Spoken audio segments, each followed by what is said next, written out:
Depois de ter visto a parte de oscilações, nós vamos entrar então em ondas.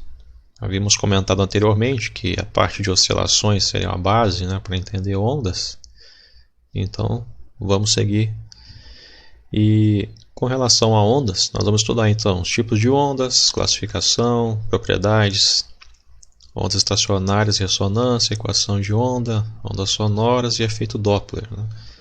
Quando vamos passar para ondas sonoras, é análogo a tudo que vamos ver inicialmente para ondas em uma corda, tá? Então por isso que nós vamos passar mais rapidamente depois, pela parte de ondas sonoras, né? Então o que é uma onda? Uma onda é uma perturbação que se propaga, né? Então nós temos aqui, por exemplo, aquilo que nós vimos em oscilações e agora com isto se propagando, né? Nós temos uma oscilação, uma perturbação no sistema e isso se propaga, né, ao longo do espaço. Então nós temos, portanto, uma onda. Nós podemos ter, por exemplo, informações que se propagam. Então uma onda pode, né, transportar informação e, portanto, nós conseguimos enviar informação, né, de um ponto ao outro, tá? Nós temos aqui exemplos também de ondas, né? Se você derrubar um livro, essa perturbação vai se propagando depois de um tempo ou uma distância em relação a onde você estava. Aqui no caso também, se nós tivermos aquele sistema massa-mola que vimos nas oscilações, mas se nós só causarmos uma perturbação aqui, um vai e vem, nós vamos perceber que há alguma coisa que vai se propagar ao longo da mola, né? É uma perturbação que foi causada aqui, né? Ele volta para a posição inicial e essa perturbação vai se propagar e, portanto, nós temos aí então uma onda.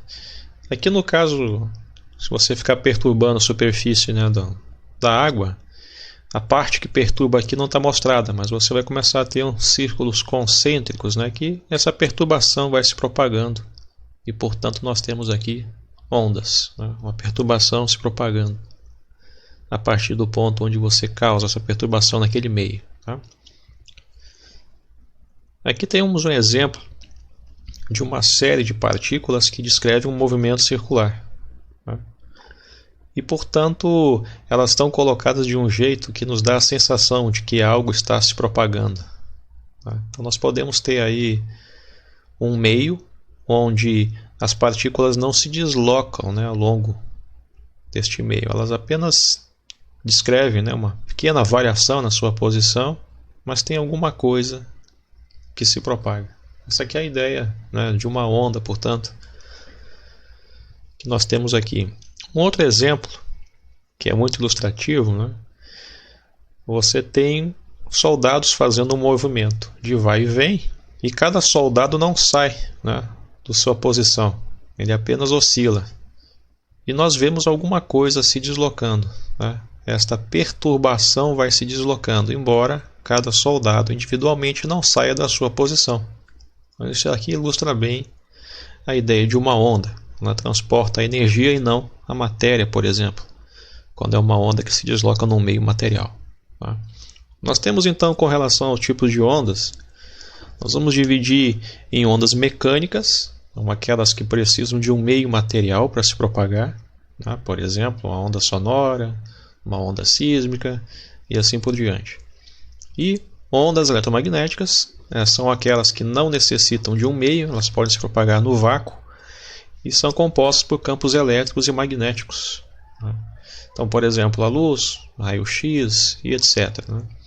E nós falamos ondas de matéria quando nós vamos descrever o movimento ondulatório associado com partículas, né? Você tem no mundo microscópico elétrons, prótons ou átomos, moléculas.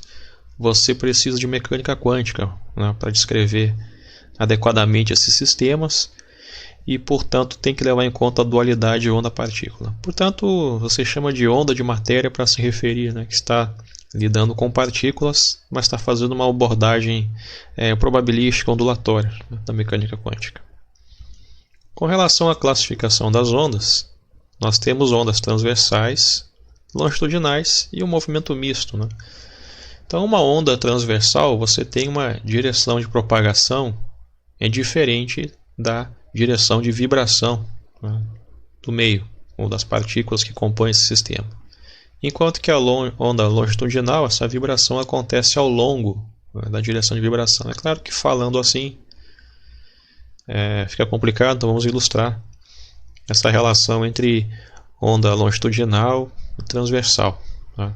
Então nós temos aqui um exemplo, uma onda numa corda, você faz uma perturbação, você movimenta nesta direção e a perturbação se movimenta na direção transversal. Tá? Então aqui é uma onda transversal. Então você percebe aqui, por exemplo, essas partículas, elas se movimentam, elas fazem o vai e vem, que nós vimos lá das oscilações. Então elas têm um vai e vem aqui, mas se nós percebemos, a perturbação vai se deslocando numa direção perpendicular ao vai e vem das partículas individualmente. Tá? Isso aqui ilustra uma onda eletromagnética. Nós temos campo elétrico vibrando nesta direção, campo magnético na direção perpendicular, e a onda se desloca, se imaginar o plano formado pelos campos elétricos e magnéticos ainda perpendicular ao plano formado pelos dois. Né? Então também é uma onda transversal.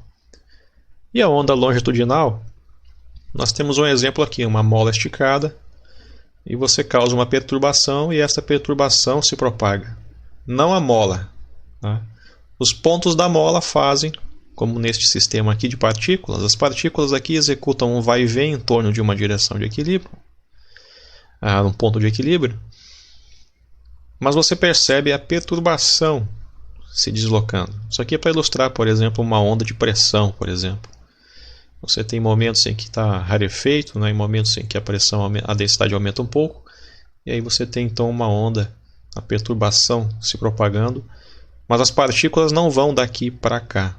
Né? As partículas ficam, cada partícula faz um movimento de vai e vem, tem uma direção que coincide com a direção, né, de propagação da perturbação. Então essa é uma onda longitudinal, ela vai ao longo da direção de vibração das partículas que compõem o sistema. E uma onda mista, ela contém componentes transversais longitudinais. Aqui é um modelo das ondas, por exemplo, na água. Imaginar, por exemplo, a onda no mar.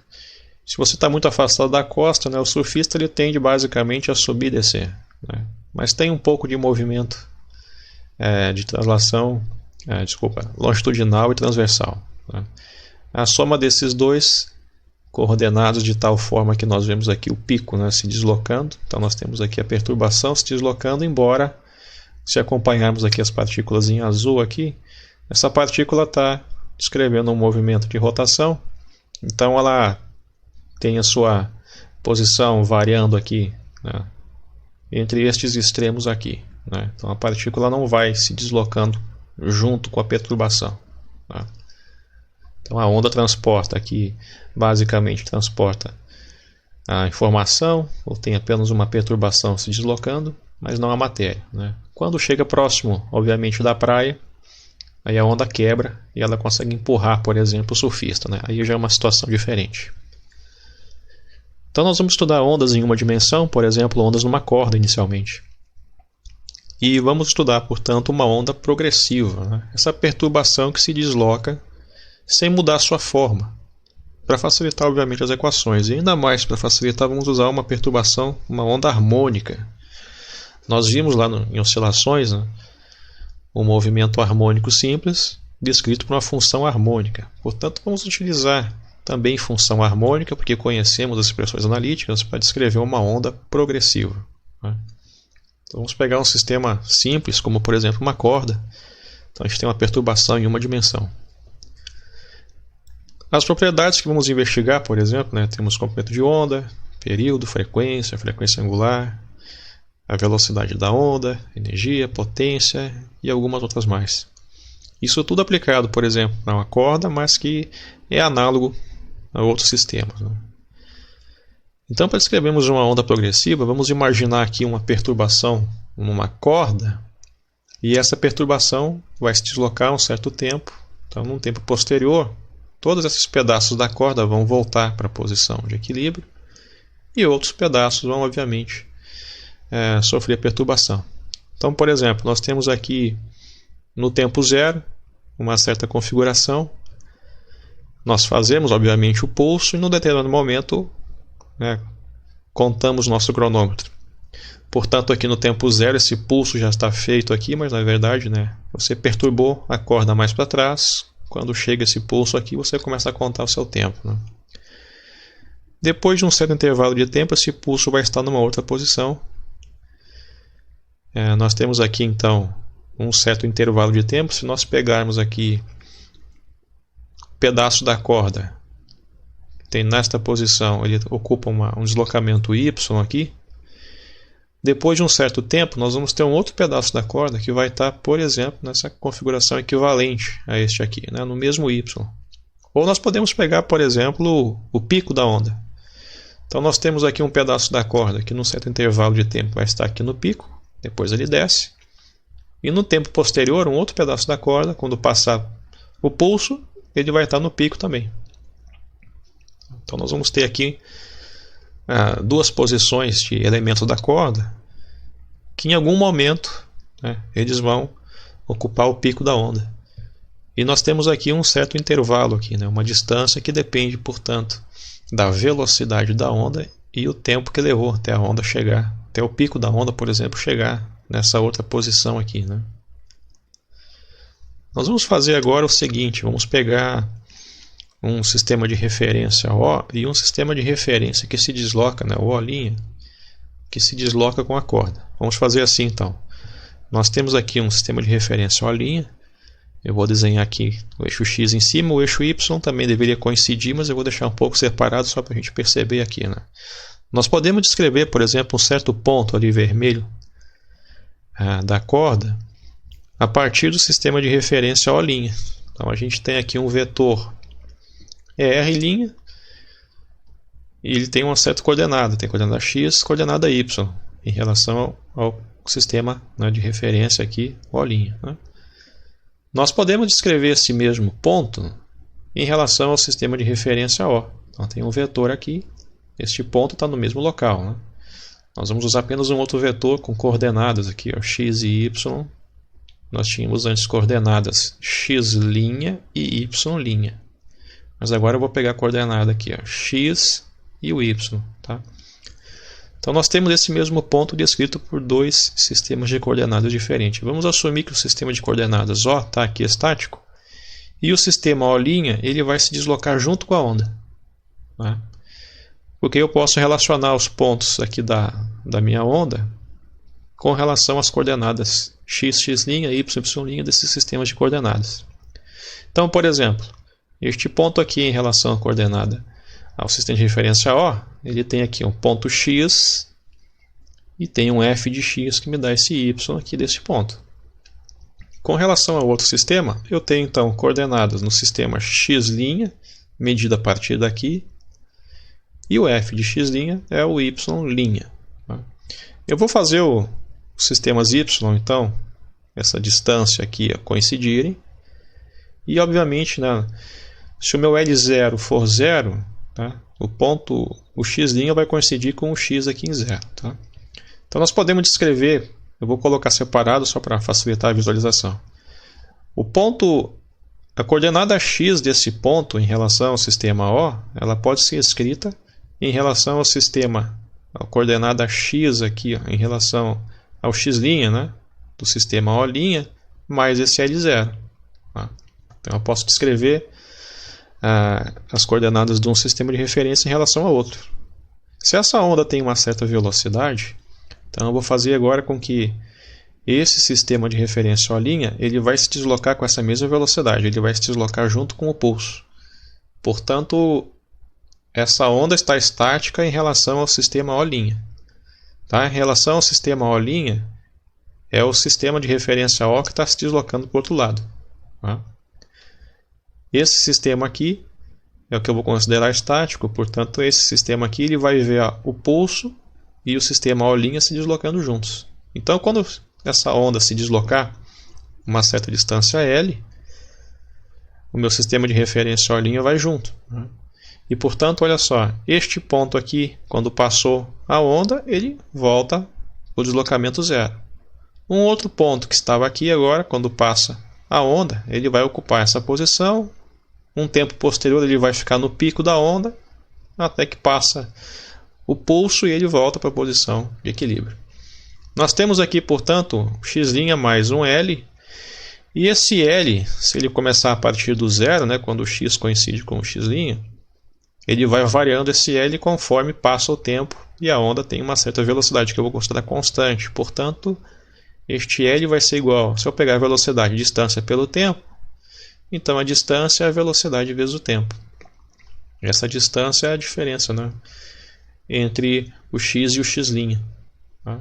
Então esse L que me relaciona as coordenadas nos sistemas O e O', eu vou substituir por VT.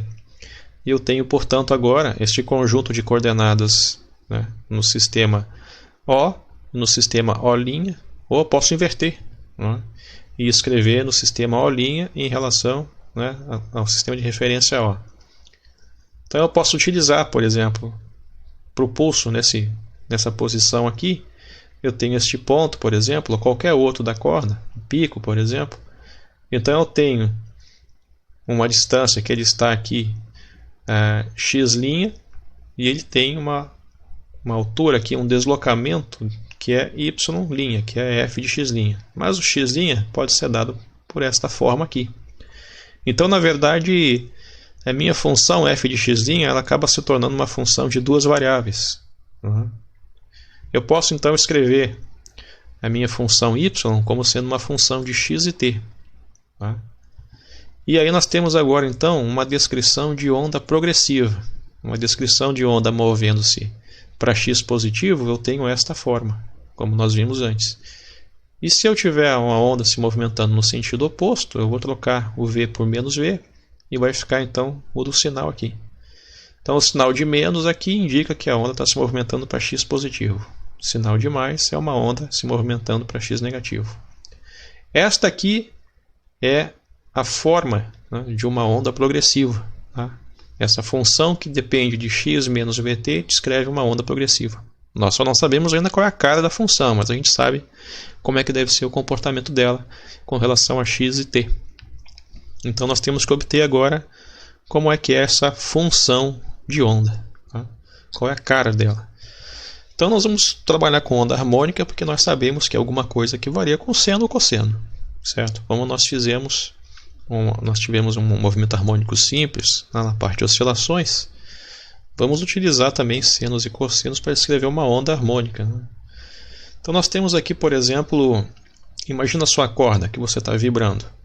Se você imaginar, por exemplo, o elemento, um pedacinho da corda lá no final, ele sobe e desce. Ele não está se deslocando, né? Ele sobe e desce. Assim como qualquer outro pedaço da corda, ele sobe e desce. Então cada pedaço da corda está fazendo um movimento de vai e vem aqui, que nós vimos lá na parte de oscilações, só que nós queremos descrever essa forma da onda se deslocando. Tá? Então é um pouquinho mais complicado. Nós temos aqui agora, por exemplo, cada pedacinho fazendo um vai e vem, mas nós temos a perturbação se deslocando. Então nós temos uma função de duas variáveis, né? Na posição e no tempo. Né? Se a gente considerar aqui, por exemplo, a nossa corda, nessa fotografia, né, o tempo está congelado. Então, se eu pegar, por exemplo, assim, neste tempo, num tempo posterior, né, a onda se desloca. Tá? O pico da onda se deslocou aqui. Ó. Então, eu tenho, por exemplo, vou considerar que eu tenho uma partícula aqui e uma partícula aqui. Né? Vamos observar todas as partículas, mas eu destaquei 3 aqui. Então, observa, por exemplo, quando essa onda se deslocar, o pico da onda vai se deslocar. Então, ó, essa partícula vai ter que assumir o pico. Essa partícula que estava aqui no pico agora, ela vai descer. Todas as partículas, essa partícula que estava aqui, ela vai subir. Né? Ela vai ter que subir, porque ela vai ocupar a posição do pico da onda em algum momento. Então, todas as partículas, né, elas fazem um movimento de vai e vem. Esta partícula faz um movimento de vai e vem, qualquer outra partícula aqui, qualquer outro pedaço ou elemento de corda faz um movimento de vai e vem entre essas duas extremidades aqui. Né? Então nós temos agora vários movimentos de vai e vem aqui, que nós estudamos antes em oscilações, porém nós estamos preocupados agora como descrever a onda se deslocando. Nós temos aqui, por exemplo, o pico da onda estava aqui e se deslocou para cá. Então teve um ΔX, passou um certo intervalo de tempo. Tá? Vou considerar, por exemplo, aqui essa configuração da corda. Né? Você está vibrando, então você vai vibrar aqui. Ó. Vamos pegar, por exemplo, outros intervalos de tempo. Vamos passar aqui. Então essa partícula que está aqui no pico lá vai descer, essa outra vai subir. E a onda segue se deslocando. Tá? Andou um ΔX. Então, por exemplo, vamos voltar aqui. Ó. Essa partícula sobe, essa desce, essa aqui desce também. A onda vai se deslocar mais um pouco, então uma outra partícula vai ter que ocupar o pico aqui. E assim por diante. Então vamos voltar aqui. Ó. Essa partícula estava aqui, ó. Ela desce mais um pouco, ela vai chegar aqui nesse limite e vai voltar a subir. Né? Aqui eu tenho um intervalo de tempo, por exemplo, aqui, ó, ele já não passa com a mesma intensidade. Tá? Vamos acompanhar essa partícula aqui. Ó. À medida que a onda se desloca, ó, ela subiu, ela desce mais um pouco e ela vai descer, ela vai ficar oscilando aqui. Ó. Todas as partículas. Ó. Essa partícula desce, sobe, vai subindo e ela vai. Então nós temos este vai e vem coordenado em todos os pontos da corda e de modo que o pulso vai se deslocando. Tá? Então nós temos que ter uma função para descrever não o vai e vem de cada partícula, mas né, a forma da onda se deslocando. Mas obviamente é baseado neste vai e vem de cada partícula. Então vamos pegar, por exemplo, uma partícula aqui na posição XP. Então eu tenho aqui ó, Y em função de X. Isso aqui literalmente é a corda. Tá? Como está a corda. E aí então eu vou escolher uma certa posição, por exemplo. A posição da partícula aqui em x0. Né? A partícula, agora o pedaço da corda na posição XP. Ele está aqui. Ó. Então eu bati uma fotografia. No tempo 0 a corda está desse jeito. Se eu pegar num tempo posterior, essa partícula vai né, fazer esse movimento de vai e vem. Então vamos nos concentrar, por exemplo, na partícula nessa posição que eu chamei de XP. Por exemplo. Então essa partícula vai fazer um movimento de vai e vem. Nós já vimos antes como descrever. Né? Vai ser um... Eu tinha antes era X, né? Agora eu vou pegar a posição Y dele. Então vai ter uma amplitude, tá? Um YM. E a parte oscilatória, né? Cosseno de ômega t. Então, no tempo 0, cosseno de 0 dá 1, a partícula está aqui no YM. E à medida que o tempo passa, essa partícula vai ficar fazendo então esse movimento de vai e vem. Assim como todas as outras partículas. Só que a diferença entre uma e outra vai ser uma constante de fase que eu vou ter que colocar aqui. Para que quando essa partícula esteja aqui, a outra esteja né, em posições Y diferentes no tempo 0, por exemplo. Certo? Então vamos pegar, por exemplo, em tempo no t0, esta partícula na posição XP tem que estar aqui no YM. Então, cosseno de 0 dá 1, ok. Tá? E nós temos aqui aquilo que havíamos visto na parte de oscilações. Agora, se eu pegar, como isso aqui é posição em função do tempo, essa partícula nessa posição fixa aqui, x, o deslocamento dela y é que varia no tempo. Né? Então, se eu fizer agora essa função aqui, plotar o gráfico y em função do tempo, bom, é uma função cosseno, então aqui eu tenho uma função cosseno. Então, isto aqui representa o movimento desta partícula ao longo do tempo. Tá? Então eu tenho agora, por isso que eu tenho dois gráficos aparentemente. Né? Eu só tirei o outro daqui porque é uma fotografia no tempo 0. Somente desta partícula me gera esse gráfico. Qualquer outra partícula vai me gerar um gráfico análogo, só que vai começar numa posição diferente no t0. Porque eu tenho agora uma função de duas variáveis. Então eu fixei o x, eu peguei o ponto x da corda igual a xp, é essa partícula. Quando eu fixei o x, eu tenho uma função que varia com o tempo. Tá? Se eu pegar qualquer outra partícula em qualquer outra posição x, eu tenho uma partícula da corda que vai fazer o vai e vem. Ela só pode estar defasada em relação a esse ponto. Tá? Então eu tenho uma descrição aqui agora mais complicada. Se eu pegar, por exemplo, a partícula em x igual a 0, na posição 0, né, x igual a 0, o deslocamento dela também começa em 0 no tempo 0. Então eu posso pegar uma função assim, cosseno com uma certa fase, ou até posso usar uma função seno, se eu quiser, né? Elas são deslocadas de fase. Então, por exemplo, no tempo igual a zero, se eu boto t0 aqui, cosseno de π sobre 2, né, 90 graus, dá zero, ok. Ou se eu usar essa função, seno de zero dá zero. Tá? Então, para essa partícula eu tenho, para essa partícula em xp eu tenho a função cosseno de ômega-t. Né? Para essa partícula aqui, em x0, eu tenho uma função ômega-t mais π sobre 2. Tenho que mudar a fase. Né? E aí então eu faço um gráfico, né, y em função do tempo só dessa partícula, fazendo seu vai e vem aqui também. Tá? Agora se eu pegar, por exemplo, uma partícula na posição xq. Bom, essa partícula aqui, ó, eu vou usar uma função, por exemplo, seno, para descrever aqui. Por exemplo, se eu pegar um seno de zero, vai me dar zero. Essa partícula, por exemplo, aqui, ó, na posição x0, no tempo zero. A posição x0 essa partícula, no tempo zero, o deslocamento y dela é zero. Tá ok. Se eu pegar a partícula no ponto xp, então o meu x agora aqui, essa função de duas variáveis, o meu x é o xp e o tempo é o zero. Tá? E aí eu tenho o quê? Eu tenho kx e ele vai ter que me dar a amplitude, né? Ym, ou vou chamar de A de amplitude. Tá? E essa partícula na posição xq, ela vai ter que ter zero também.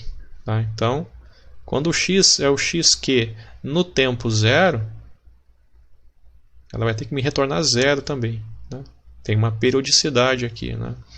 Então, veja, tudo bem, k0 é zero, seno de zero é zero, mas eu tenho aqui ó, k vezes xq.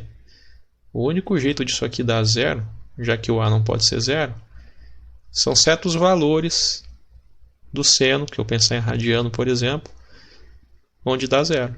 Né? Então tem alguma relação aqui com esse argumento do seno que nós temos que analisar.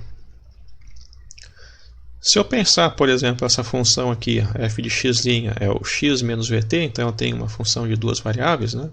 Se eu multiplicar por uma constante aqui, eu vou ter que multiplicar isso aqui tudo por uma constante.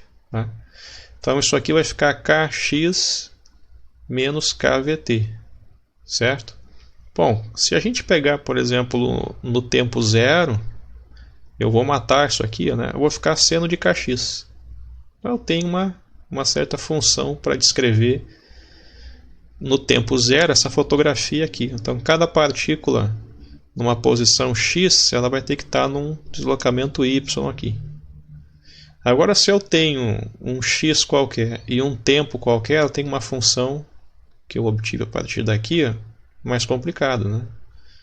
Kx menos kvt.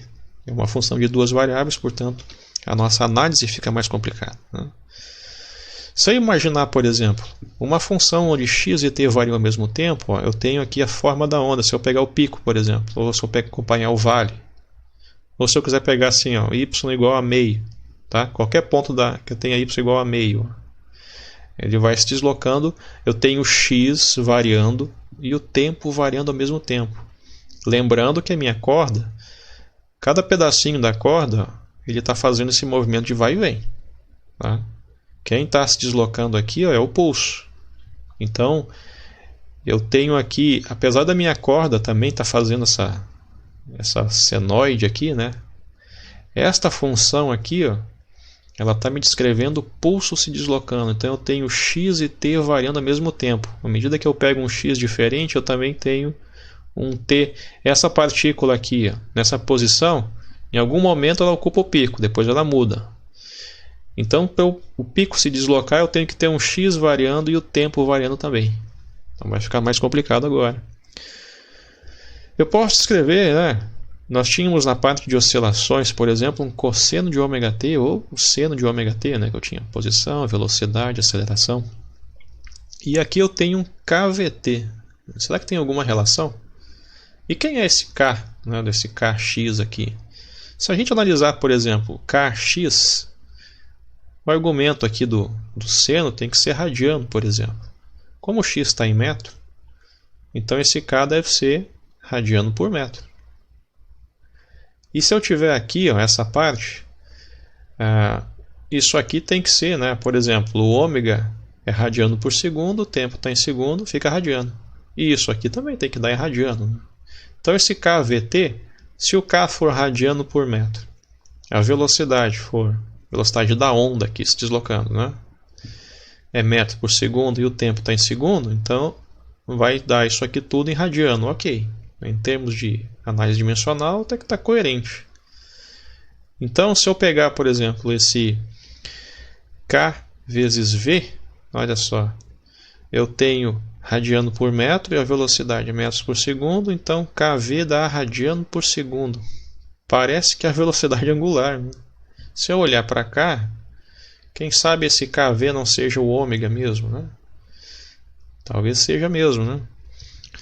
Bom, se eu tiver então uma função desta forma, de forma geral tem essa constante de fase, né? Mas ela pode ser zero para muitas situações na nossa análise, né? Se nós tivermos uma função, portanto, harmônica, e eu tenho uma função de duas variáveis agora, né? Kx menos 1 ômega t, essa pode ser então nossa função de onda, para descrever uma onda harmônica, uma onda progressiva harmônica, né? Nós temos aqui então a parte da velocidade que está embutida aqui, né? Quando tem menos o Vt, é uma onda indo no sentido x positivo. Então nós temos aqui a frequência angular, como nós tínhamos visto lá na parte de oscilações. Agora nós temos esse bicho que vamos chamar de número de onda. A constante de fase pode ser zero em muitos casos, e a amplitude, né? O A ou nosso YM aqui, né? Vamos pegar, por exemplo, essa função de onda, vamos botar a constante de fase zero, e aí nós vamos pegar, por exemplo, para a partícula, a parte da corda na posição x igual a zero. A gente vai matar isso aqui, vai ficar só com uma função do tempo. E aí eu vou usar essa identidade, né? Seno de menos o ângulo vai ser menos, né, o seno desse termo aqui. Então eu tenho uma função agora que só depende do tempo.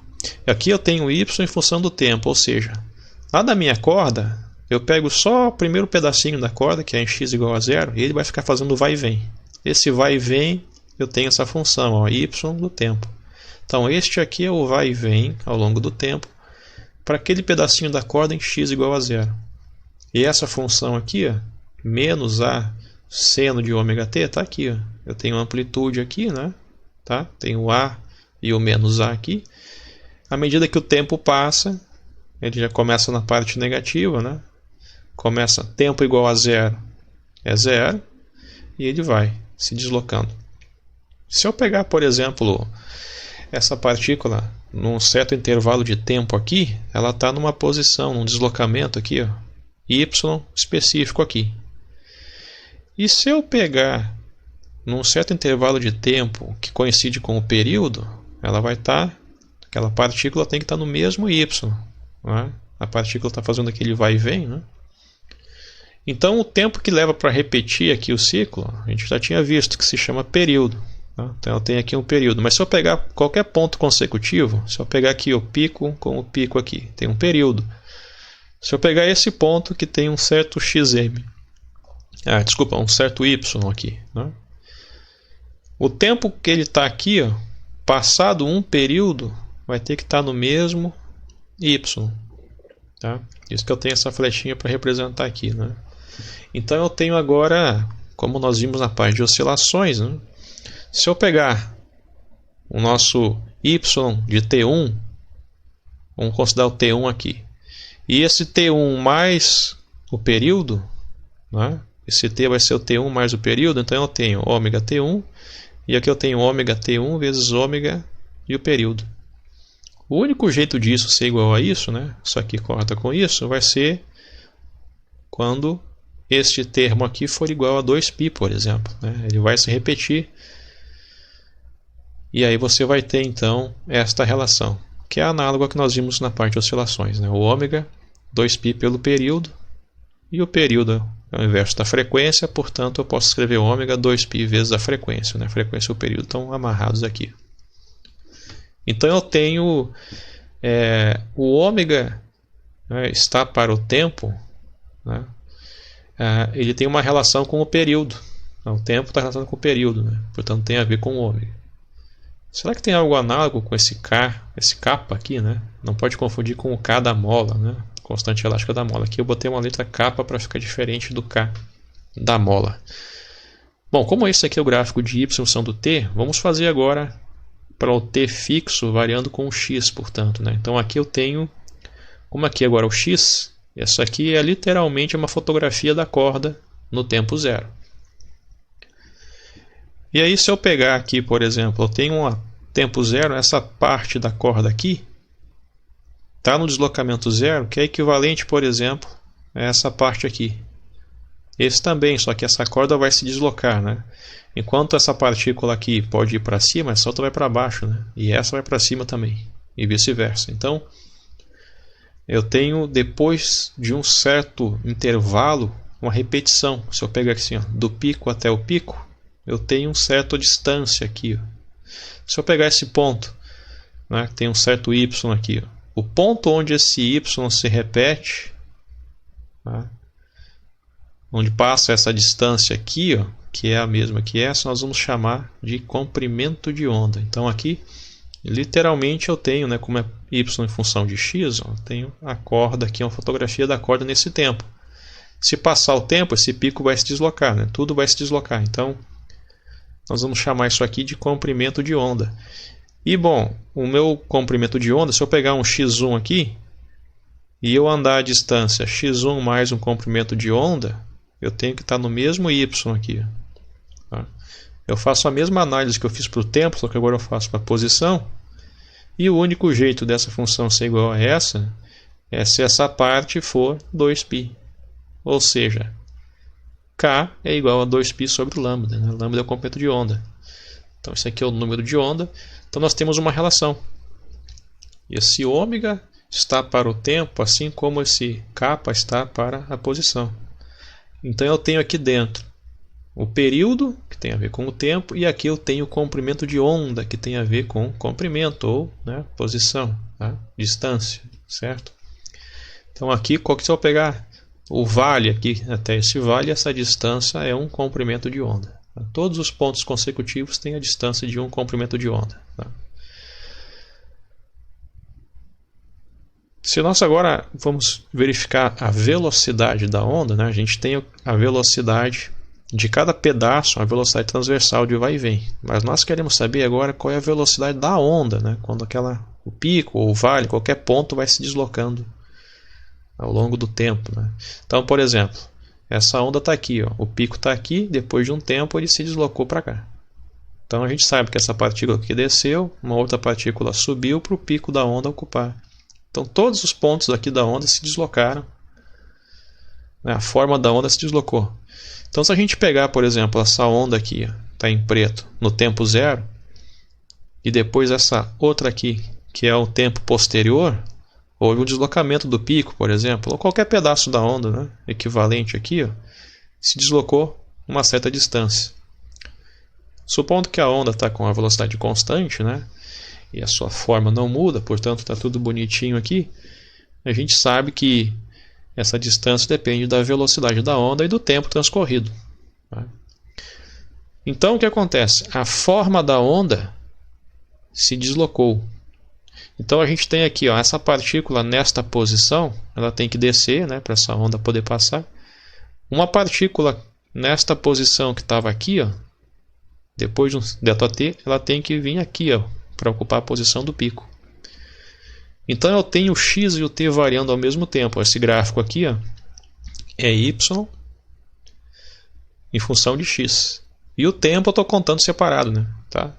Porque justamente como é uma função de duas variáveis, fica complicado desenhar. Por isso a gente projeta ela em termos de uma variável e a outra a gente vai contando separado. Então, por exemplo, quando x e t variam ao mesmo tempo, o pico da onda, por exemplo, está sempre no xm, no ym aqui, né? Ou na amplitude A. O pico da onda, à medida que eu vario o x e também eu vario o tempo, né, ele vai se deslocando. Então isso aqui tem que ser constante. Portanto, se eu derivar isso aqui em relação ao tempo, tem que dar zero. E quando eu derivo isso aqui em relação ao tempo, né, o kappa e o ômega são constantes. Então dx dt é a velocidade da onda. e derivando isso aqui em relação ao tempo, sobra o ômega. Portanto, a velocidade aqui vai ficar igual a ômega sobre kappa. Nós tínhamos visto algo assim, né? Tínhamos esse insight, então realmente nós podemos ainda calcular de outra forma que vamos ver depois, né? Isso é para uma onda, né? Nós vimos aqui aquela forma da onda progressiva para uma onda indo, né, na direção de x positivo. Quando a onda vai na direção de x negativo, né, o sinalzinho aqui fica positivo. Quando vai fazer essa derivada, vai ficar menos, né, ômega sobre kappa. Então a gente pode calcular a velocidade da onda olhando aqui para a função de onda. Então você pega o ômega, divide pelo kappa e o sinal, né, se o sinal é menos, aqui é positivo. Se o sinal é positivo aqui, é negativo, né, porque o sinal está invertido, né, para a onda estar indo na direção mais x ou menos x. Então eu posso pegar o módulo da velocidade e a ômega sobre kappa, né? Mas o ômega, lembra, é 2π pelo período. E o kappa é 2π pelo comprimento de onda. Então eu posso escrever, né, comprimento de onda pelo período. Mas lembrando que a frequência é o inverso do período, também posso escrever que é comprimento de onda vezes a frequência, tá? Posso calcular então, obter a velocidade da onda. Se é mais ou menos, a gente vai olhar pela função de onda, tá? Então eu tenho essas formas de obter a velocidade a partir da função de onda, tá? Mas tem que lembrar, esta é a velocidade da onda. Agora, cada partícula, se eu pegar o y, né, ela faz aquele movimento de vai e vem. Se eu derivar a minha função de y em relação ao tempo, eu vou ter a velocidade transversal. A velocidade de cada partícula. Como, na verdade, é uma função de duas variáveis, eu tenho que fixar o x e fazer uma derivada. Ela vai se chamar agora de derivada parcial de y em relação ao tempo. Parcial porque eu tenho duas variáveis, então eu fixei uma está constante, por quê? Eu vou escolher qual o pedaço da corda que eu quero analisar. O pedaço da corda vai fazer um vai e vem, né? Essa velocidade que nós vimos nas oscilações eu vou chamar agora de UY, tá? Para não confundir com a velocidade da onda. Essa é a velocidade que nós calculamos na parte de oscilações. E nós temos agora uma outra velocidade, que é a velocidade da onda, tá, gente? Então, se pegar a função de onda, derivar isso aqui em relação ao tempo, mantendo o x constante, nós já vimos isso na parte de oscilações. E eu tenho agora, então, a minha velocidade transversal. E se eu derivar de novo em relação ao tempo, eu tenho aqui, ó, a aceleração, porque a partícula, esse vai e vem, ela tem que parar, inverter a velocidade, então ela está sujeita a uma aceleração também, certo? Agora, se nós podemos determinar a velocidade da onda em relação às propriedades do meio. Por exemplo, nós tínhamos feito antes um cálculo levando em conta um referencial que se deslocava junto, né, com a onda. Vamos imaginar agora algo análogo, tá? Essa corda aqui está esticada, então ela está sujeita a uma tensão aqui, né? E aí você tem um sistema de referência onde você pode pensar, bom, o pico está se deslocando, eu estou aqui parado, então o pico passa, ou um sistema de referência que está junto aqui, né? Você está aqui parado como se a corda estivesse passando aqui, por exemplo, com uma velocidade oposta. E aí você vai ter aqui um pedacinho equivalente de um movimento circular, tá? Essa tensão, ela tende a fazer a corda voltar, porque a corda está esticada aqui, né? Tende a fazer a corda voltar para cá. Então essa é a força, né, radial. E se esse sistema de referência onde a corda está passando aqui, este pedaço de movimento circular, isso nos lembra, né, ó, eu tenho aqui uma força radial, portanto tenho uma aceleração centrípeta aqui, né? Essa minha força eu posso calcular como os componentes, né, dessa tensão. Eu tenho um componente horizontal aqui que vai se equiparar a este aqui. E eu tenho o componente vertical aqui, o componente vertical aqui, e os dois vão se somar. Por isso eu tenho duas vezes a tensão vezes o seno, né, do ângulo aqui, tá? Usando aquela aproximação que nós usamos, né, o seno de θ aproximadamente θ para ângulos pequenos, né, estou considerando isso aqui pequenininho. Então eu tenho que o seno de θ é o θ. Tá? Esse 2 vem daqui. Agora, se a gente pegar aquele arco, né, do círculo, nós chamávamos de S, né? S por R me dava θ aqui, né? Como eu tenho agora esse arco aqui, ó, eu vou chamar de ΔL, e eu tenho aqui, portanto, 2θ, né? Então, 2θ é o ΔL por R. Tá? Vai pegar esse pedaço todo aqui. E eu tenho, então, a minha força radial, que é a força resultante sobre esse pedacinho aqui da corda. Tem esta cara. Nós fazíamos lá na parte de fluidos, a densidade era massa pelo volume. Mas como aqui estamos em uma dimensão, nós vamos chamar então de μ, a densidade linear. É a massa pelo comprimento. Então uma corda tem uma densidade linear constante, por exemplo. Se eu pegar a massa da corda, a massa de toda a corda, o comprimento de toda a corda, eu vou obter essa densidade linear de massa. Mas se eu pegar um pedacinho, né, de comprimento aqui, um pedacinho da corda tem uma certa pequena quantidade de massa, eu vou dividir, eu vou obter a densidade linear de massa. Esse delta aqui, gente, ele não representa variação, ele está representando uma pequena quantidade, como se fosse um dm por dl, tá? Uma pequena quantidade. Então, esse pedaço, esse elemento de corda, ele tem um certo tamanho, né, um pequeno em relação ao tamanho total que é L, e ele vai ter uma certa massa. Tá? Então eu vou substituir aqui o ΔL pelo μ dl. E este pedaço passando aqui tem uma aceleração centrípeta, né? V² sobre R. Tá? Nesse nosso outro sistema de referência. Então eu tenho uma força resultante, que é a minha força radial, é igual a massa vezes a aceleração, né? Quando a massa é constante, usando a segunda lei de Newton, portanto eu tenho aqui, né, a força, a parte da massa e a parte da aceleração, que é a aceleração centrípeta. Depois de uma álgebra aqui, eu tenho que a velocidade da onda na corda, ela é dada pelas propriedades elástica e inercial do meio. Né? Eu tenho aqui a densidade linear de massa e eu tenho aqui a tensão que eu preciso usar para esticar a corda. Tá? E eu tenho, portanto, a velocidade da onda, ela está fixada por essas duas constantes aqui. E a velocidade está relacionada com a frequência e o comprimento de onda. Então, uma vez que eu fixei nessas propriedades, eu fixei a velocidade. Se eu fizer minha corda vibrar mais rápido, o comprimento de onda vai ter que diminuir. De modo que a frequência vezes o comprimento de onda vai me dar a velocidade, que está fixa por causa disso. Né? É interessante esse resultado porque ele é um pouco geral. Se nós tivermos, por exemplo, uma onda sonora num gás, nós vamos ter uma densidade, que agora vai ser 3D, né? Que é a massa pelo volume. Nós vamos ter a densidade do gás, por exemplo. E no lugar da tensão, nós vamos ter agora um módulo de compressibilidade, um módulo de elasticidade. Então vai ser análogo, né? Isso que é interessante, esse resultado. Né?